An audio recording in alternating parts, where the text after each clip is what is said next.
Slovenijo so letos prizadele najhujše poplave v zgodovini in na to temo je informacijska točka Europe Direct Pomurje pripravila razpravo o naravnih nesrečah, povzročeni škodi in ukrepih, ki so bili sprejeti oziroma bi morali biti sprejeti v prihodnje.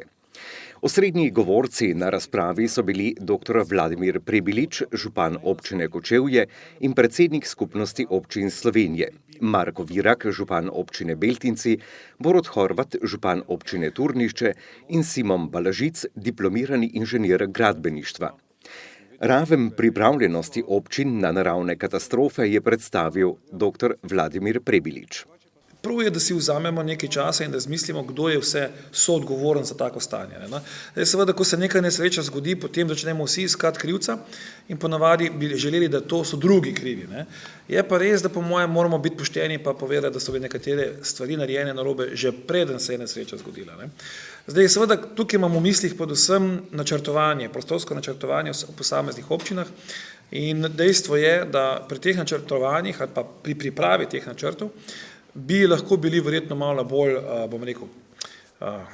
previdni, bolj natančni in se ne bi predvsem izpostavili v nekaterih območjih, kot so se zgodile zdaj nesreče. Se pravi, zdaj imamo tukaj kar nekaj površin v nekaterih občinah, kjer je bilo jasno, da so se poplave že dogajale, pa so se zdaj ponovno dogajale. Se pravi, tukaj je bilo nekaj slabo narejenega in seveda soodgovornost v tem delu nosijo verjetno vsaj trije deležniki. Najprej je seveda tisti, ki želi v ta prostor z objektom in ima pričakovanja in jaz razumem, da so ta pričakovanja velikokrat zelo visoka. Potem je tukaj seveda lokalna skupnost, ki jo predstavljamo mi župani, ker seveda želiš pomagati in iti nasproti nekomu, ki se v tvoj prostor premakne. In seveda na koncu država, ki pa na vse naše občinske prostorske akte daje soglasja in daje svoje poglede. Tukaj je treba seveda biti pošten, da nekatere stvari bi bilo možno preprečiti z malo bolj drznim, natančnim načrtovanjem. Res je pa tudi, da ko se seveda zgodi taka nesreča, je skoraj nemogoče, da se na njo pripravljen. Takšna količina padavin, kot je padla zdaj in okoliščine, v katerih smo se znašli, kompletna Slovenija pravzaprav, to so izredne okoliščine in tudi, če bi ne vem kaj naredil, ne moreš biti na to pripravljen. Zakaj sicer bi nas sistem, da bi lahko bili pripravljeni toliko stal, da se pa to več ne splača. Torej trdim, da nesreča seveda je bila čisto neko pričakovano, ampak odzivali smo se pa dobro, na to lahko rečem. Res je sicer, da ima Slovenija eno pomanjkljivost in to je, da nimamo druge ravni odločanja, to je regionalne ravni odločanja. Zakaj? Zaradi tega, ker sem prepričan, če bi občine sodelovale pri vzdrževanju vodotokov, v čemarkoli, bi bilo boljše kot zdaj, ker ne sodelujemo. Mi imamo sicer koncesionarje, ki te vodotoke vzdržujejo, ampak ti koncesionarji so odmaknjeni od realnega sveta, dostikrat, mi pa smo v tem konkretnem primeru zelo blizu in bi lahko velikokrat kaj opozorili, spremenili, nadgradili in tako naprej. Tukaj se kaže, da je velika pomanjkljivost in regije bi morali biti tiste območja, kjer bi se o teh vodotokih največ govorilo. Namreč vodotok ne morete reševati samo v eni občini, ampak ga morate v vseh občinah, ki se ob tem vodotoku nahajajo. Ker če rešuje samo ena občina, se problem poplavnega vala in vsega ostalega samo preseli navzdol in je ponavadi še bistveno slabše ali pa hujše. Prebilič je torej jasno nakazal, kaj je v takih primerih povsem logično, da ne gre za reševanje posamezne občine, ampak regije, kjer določen vodotok teče. Za Prebiličem je besedo povzel župan občine Beltinci Marko Virak, ki je razpravo tudi gostila. Predstavil je težave z reko Muro in z na njo vezanimi vodotoki. Mi v občini Beltinci predvsem, ali pa najbolj zaradi poplavne ogroženosti, pa tudi seveda grožnje, ki nam je predstavljala, pa ne samo reka Mura, ampak tudi ostali vodotoki, ki so vezani na reko Muro, se pravi predvsem potok Dobelj in pa Črnec. Moram povedati, da če ne bi nekako res to, kar je bilo strani kolega Prebiliča povedano, vlagali vsa leta v civilno zaščito, bi nam verjetno pretila huda usoda, kajti po eni strani ne samo, da smo vlagali v opremo, stroje, predvsem smo vlagali v ljudi, se pravi tudi v to, da so človeški viri bili pripravljeni na neke razsežnosti, seveda na tako hude, verjetno ne, ampak vsaj toliko smo pa bili nekako vajeni ravnati v podobnih primerih in jaz moram vedeti, da če ne bi res bilo teh vlaganj, dejansko v zadnjih 10 letih bi bili tudi v Beltincih ali oziroma občina Beltinci bistveno v hujšem stanju in se treba zahvaliti vsem, ki so pristopili na pomoč. To je bilo stotine prostovoljcev od gasilcev in pa seveda vse ostalega. In tudi privatniki so takoj razumeli dejansko nekako zgodbo v smeri, da je potrebno sedaj pomagati, da zaščitimo ne samo premoženje, ampak tudi človeške življenja. In moram vedeti, da smo jo seveda dokaj dobro odnesli, ne? Ampak to, da smo jo dokaj dobro odnesli, je pa po drugi strani seveda žalosti, kajti potem tisti odločevalci na najvišji ravni ne razumejo, da se pri nas zadeve so začasno seveda rešile, ampak generalno pa ni rešeno nič.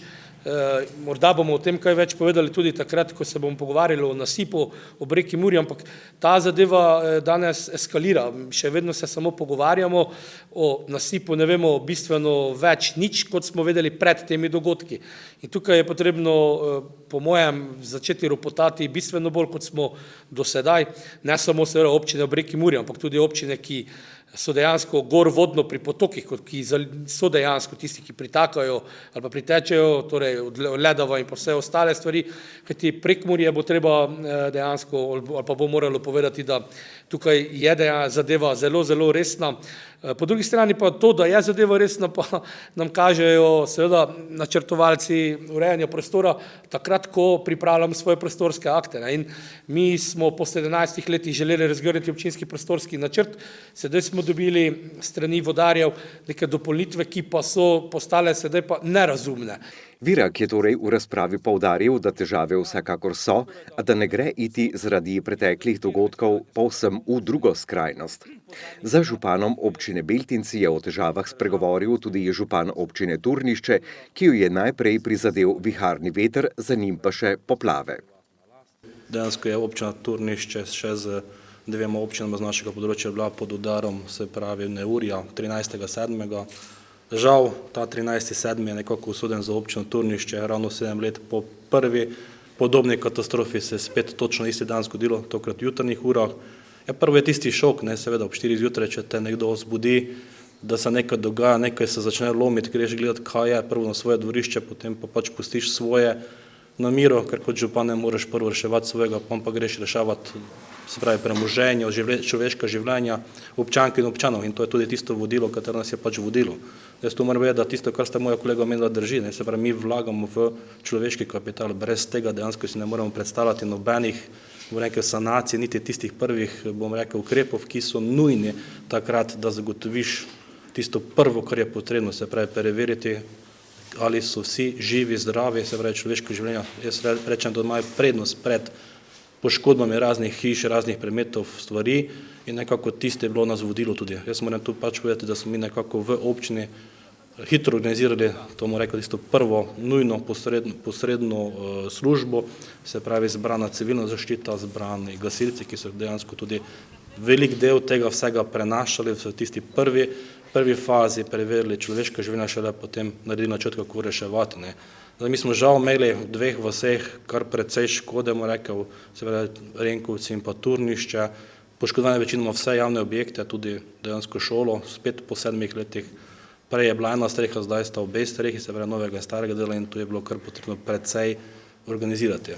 Kot je kolega Virak poudaril, seveda, to smo nekaj dobili nazaj povrnjeno, s tem, da jaz pa tu moram res kritiko nasloviti na državo. Mi smo dejansko dobili intervencijska sredstva z 2 dni povrnjeno, se pravi 13. in 14. julija.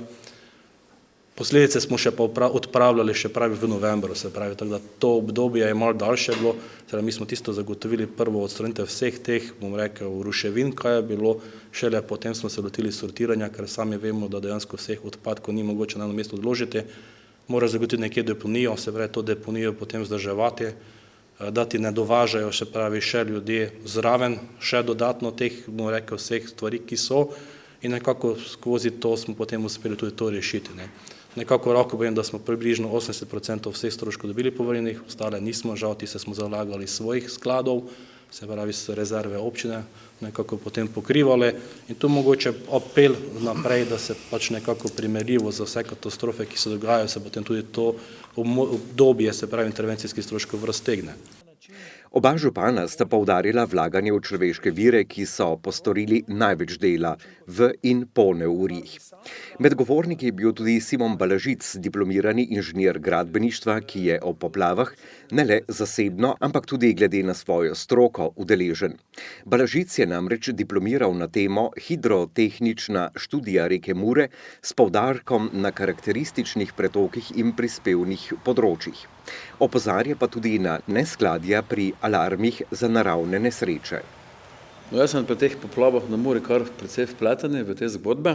Jaz sem drugače tudi reševalec za divje vode in smo nekako vključeni pri Babičevem mlinu, ka nekako gospodarici Karmen nudimo pomoč ob visokih vodah, ali je to, ko se nekako visokovodni val pričakuje, ali v času trajanja visokega vodnega vala, ko to ta prostor iz Mure voda zalije, ali pa potem, ko se odpravljajo te posledice. Zdaj, tu je neki sistem že speljani in dobro, da je, ker če tega ne bi imeli, vprašanje, če bi danes še mlinsko kolo bilo tam, kjer je. To pa zato, ker mi imamo dejansko, jaz sem s časom mojega študija, pa tudi kasneje, jaz sem diplomiral na temu vzdolžnega profila Mure, pa tudi že od takrat nekako spremljamo vse te dogajanje na Muri, pa nekako tudi sami naredimo eno vrste prognozo za dan, dva naprej, kad dejansko vemo, kaj se bo dogajalo. In ravno v teh poplavah v avgustu je bilo zelo zanimivo. Jaz sem v četrtek prišel z dopusta domov in takrat se je dejansko že začelo to počasi kuhati. In če boste šli na Arso, boste videli tiste barve, take lepe karte, vedno na tiskovni kažejo. In v četrtek zvečer je bila Mura še vedno zelena, če tako povem. Mi smo takrat gledali vremensko napoved pri Avstrijcih, kaj se tu na Štajerskem dogaja, in smo videli, Mura je že narasla, padavine so in bi že mogli takrat dati najmanj rumeno, če ne že oranžno. Drugo jutro, ko smo videli, kakšen dež je padel tu pri sosedih na liniji med Avstrijsko Radgono pa do Cmureka, tam je celo prignal se celo hiše podrlo, pa ne vem kaj vse, je dejansko bi mogla Mura biti že rdeča, bila je še pa zelena. Torej, če bi mi temu sistemu, ki pač obstaja, slepo zaupali, rekli, se nič ne bo, bi šli domov, potem bi ta visokovodni val te stvari odnesel. Sogovorniki na razpravi, ki se jim pridružuje tudi v veliki meri mnenje javnosti, poudarjajo, da se je treba zaščite lotiti na nov in ustreznejši način, kajti letošnje leto je pokazalo pomanjkljivosti. Na odločevalcih pa je, da le te odpravijo oziroma optimizirajo.